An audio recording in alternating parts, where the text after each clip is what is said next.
So I think that for me anyways, I have older siblings, so they came when they were about like 15 or 16. So for them to learn English at that point, being in high school, was really difficult.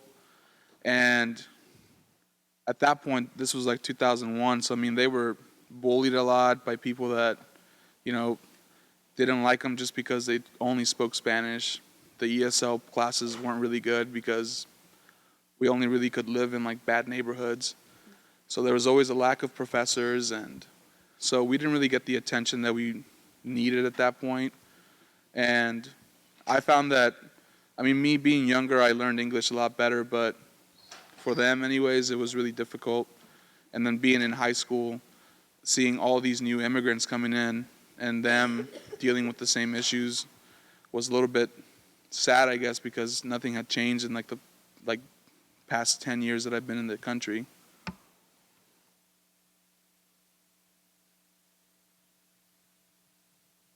Hello, hello. Yes. I might not be an immigrant, but growing up in the poor neighborhoods, I had a ton of experience having people coming from all over Latin America. The thing about how I grew up in Southern California, there was a rule where you couldn't speak Spanish in school, or else you'll get a referral. 3 referrals, you get like suspended or something like that. So we had to speak like in secret, and I'd be helping him in Spanish class or whatever. Like in math with Spanish and stuff like that. But it was hard. Like I can't imagine doing that without any sort of support or stuff.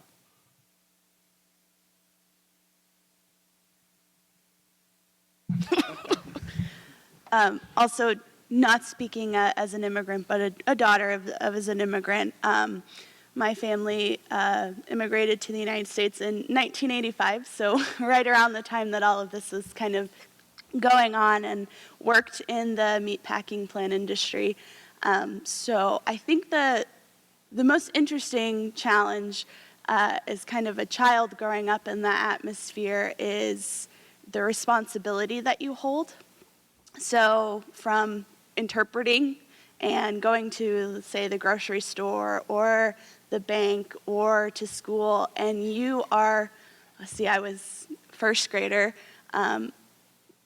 breaking that language barrier and, having to learn all of these really complex terms and hear situations about your family and about the community through the lens of a child, and then translating that to your family. That was probably, I wouldn't say a bad struggle, but it was most interesting, and you do see that a lot today still. I would say, thankfully, in western Kansas, and I speak in Dodge City, that's where I'm from, that community and that diversity has grown so much that there are more Spanish-speaking or other bilingual people in the community that are able to help kind of take that burden off or that responsibility off the children, because you really grow up fast being an immigrant kid. You're kind of pushed into this responsibility at an early age. So, Just to add to that too, I felt like extremely bad for my dad, for example, because in Guatemala he was a lawyer, he was a teacher, and then having to come to the United States, like those titles meant nothing to people here, because Guatemalan law does not work the same way as the United States law. So he had to, work in construction, paint houses. Now he works at a pig farm, like helping like the pig companies and making sure that everything is working fine. He doesn't get promoted though because he doesn't really know English very well. And if he does get promoted, they end up putting a lot of stress on him, and he just decides to like go back down to where he feels comfortable because he knows that promotion is not really an option for him. Do you guys feel that the movie was a fair representation of how Garden City is now and in the past, or would you make additions to that narrative? So I grew up about an hour from Garden City, but Garden City was our closest Walmart if that says anything about the town that I grew up in. After graduating high school, I went to Garden City for community college before transferring here.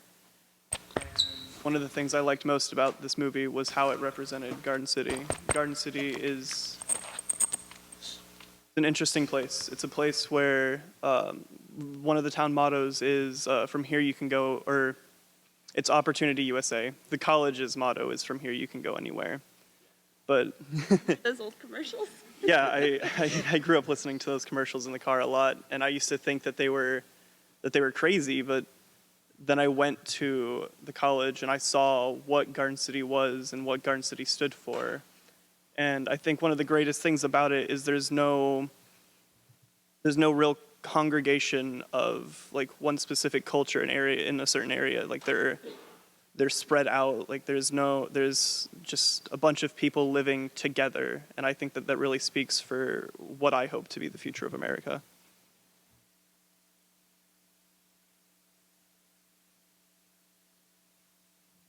I'm going to add to that before we move on. I'm sorry. To answer your question, I think, again, I believe Dodge City and Garden City mirror each other very well. We're old high school rivals, so I spent a lot of my childhood, high school, growing up and going to Garden a lot.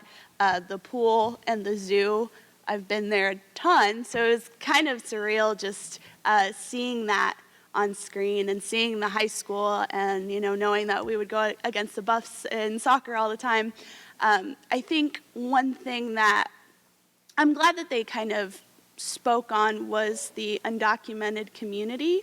I think maybe could have discussed a little bit more and maybe discussed a little bit more on that struggle in the community because, yes, while there is a lot of immigration, a lot of that due to the political climate throughout our history and the situation with immigration really is a hardship on that community, and that deeply impacts cities like Dodge and Garden, who are very reliant, I would say, on the undocumented community for labor.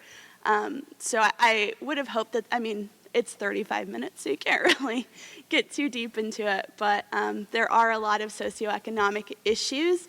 I'm also a big activist, and so that was kind of what I was hoping a little bit more for, but I appreciated the sentiment. I think a lot of people don't consider Kansas as a very progressive or diverse location, but Western Kansas is one of the most diverse communities, and leaving that was a culture shock coming to Lawrence, or I lived in Wichita for a while, but it was a culture shock being out of your community and, you know,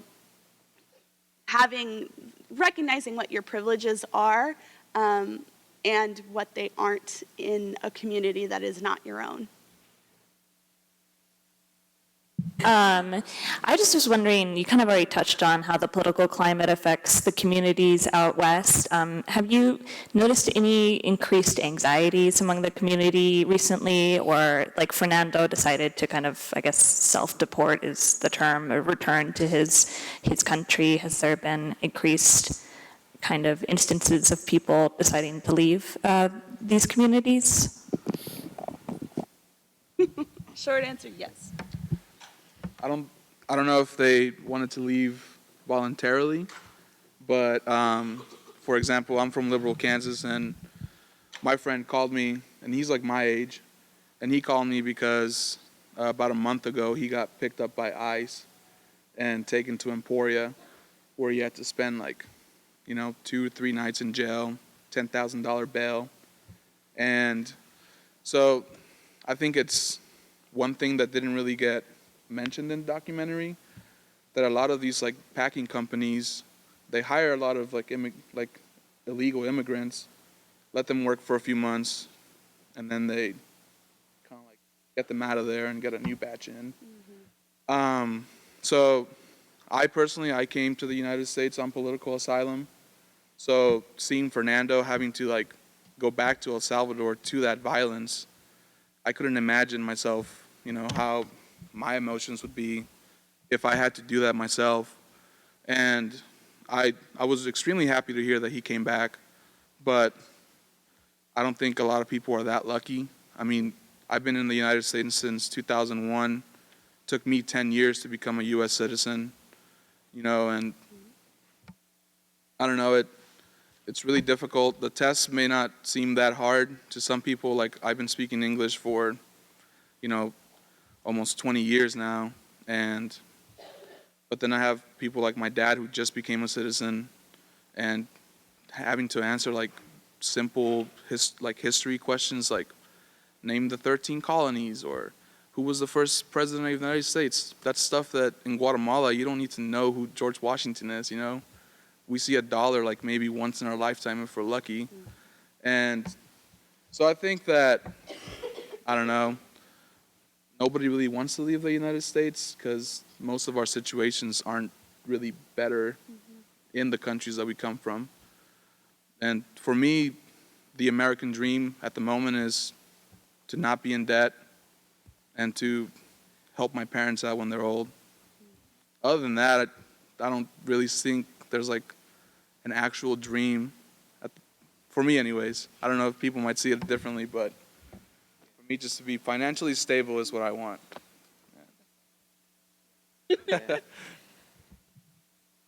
So I think what your question is, you might already know the answer. Yes, it's interesting because we see a lot of, and I work directly with the undocumented community and with the immigrant community. That's a majority of my social activism work. So we do see these increases, kind of a peak and valley of uncomfortability and uncertainty with status. This whole idea around citizenship and who isn't worthy of that citizenship. To speak on his time to become a citizen, it took my parents 14 years, and they did it the quote-unquote right way. So that's thousands of dollars, lawyer fees, time, energy, fingerprints. You're in the system as an undocumented citizen. You're paying taxes as an undocumented individual. So the reality when we have heightened political opinion saying that we want to reduce immigration, we want to reduce the amount of people here, that terrifies people. That causes people to wonder if, even their certified citizenship is going to come into question. A good example would be my older sister. So during the 1980s, the Reagan era, there was a push for immigration amnesty. So it was a big decision by Congress to provide citizenship to the current immigration population. And so my parents then had that opportunity to kind of strike and become citizens. My sister was under the age of 18 at the time, so she was granted amnesty, meaning she was a citizen because she was underage.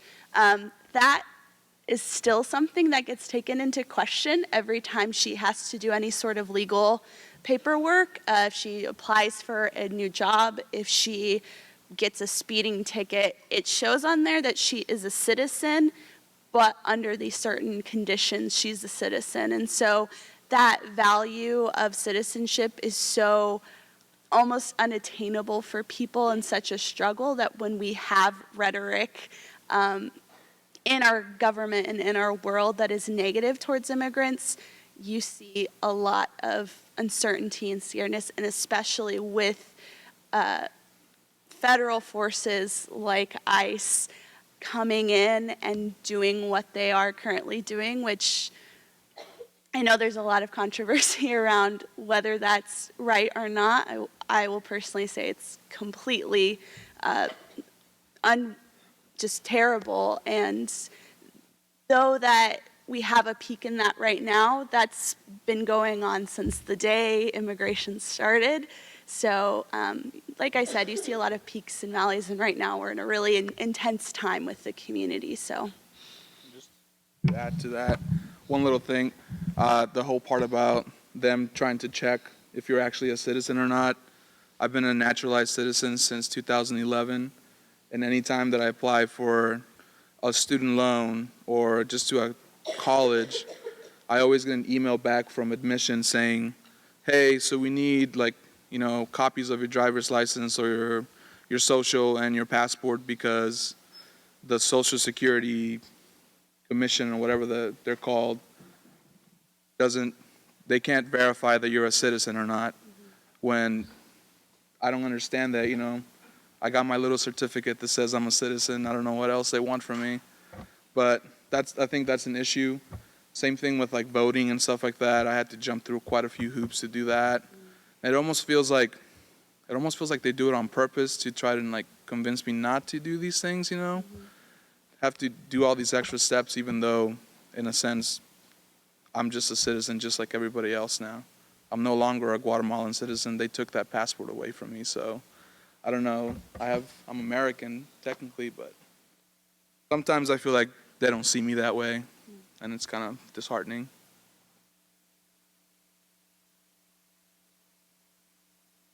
And that's the thing, like with communities, even like Garden City, that are praised for being so diverse, they're not exempt from like that kind of anxiety, and there will always be people that don't get it when it comes to immigration and seeing people as citizens. Like there are people in these communities that still want to push hate and push for people to not be allowed in. Hi. Ew. Listening to how you feel about being immigrant children, am I correct? Yes, children of immigrants. Okay. You touched on it a little bit. Do you still feel that there is an American dream, or you believe in the American dream, or has that kind of been tainted for you all? I think that, like I said, my American dream is to not be in debt and to make sure my parents are fine, because it's thanks to them that I'm here. And they went through a lot of struggle just to get me into college, because at this point in time, like in our country, if you don't have some type of degree, you're not really going to get far. And now it's to the point where even just having a bachelor's degree is not enough, and you need to have a master's or even like a PhD in something to really make it and make money. And I mean, for my dad, his American dream was to own a house, which he does. He bought a golden retriever, and he has a car. So I think for the older generation, that dream is still alive, and a lot of people are still fulfilling that.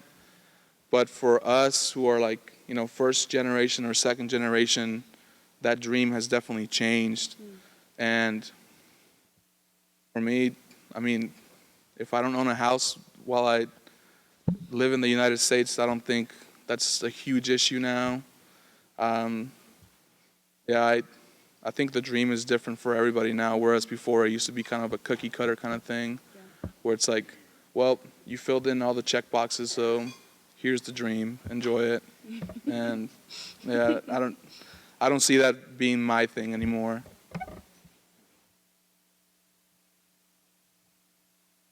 So I think my parents are kind of what you would typically consider the epitome of an American dream, that whole working from nothing and coming to something. They came to the United States with a 9-month-old baby and no money, and rented a one-room house and cooked their first dinner on the radiator. And now my father has his master's in ESL and teaches, and my mother, who has no education, is very high up in a banking career where she started by cleaning the actual bank that she's now essentially running. So that idea of American dream, yeah, I think they're definitely like the storybook example. My idea of American dream is definitely skewed. I think the American dream is perpetuated by a system that's not created for all of us. So to say that there's an American dream is unattainable for a lot of communities because they're constantly pushed down by oppression and by unfair situations that wouldn't allow for this idea to be successful and realize what this construct of American dream is. So I personally don't believe that's obtainable until there are systems that are broken down and dismantled and recreated so there's true equity. But I guess the idea of immigration American dream is to really transcend that adversity. And I'm very proud of my parents. I think they 100% did that, and they always tell me that I'm their American dream, you know, that they're children. That's why so many families seek asylum, come to the United States. It's for that opportunity for the next generations to maybe figure out what that dream's supposed to be and prosper. But I don't think it'll be attainable until we do some fixing in our communities and in our government.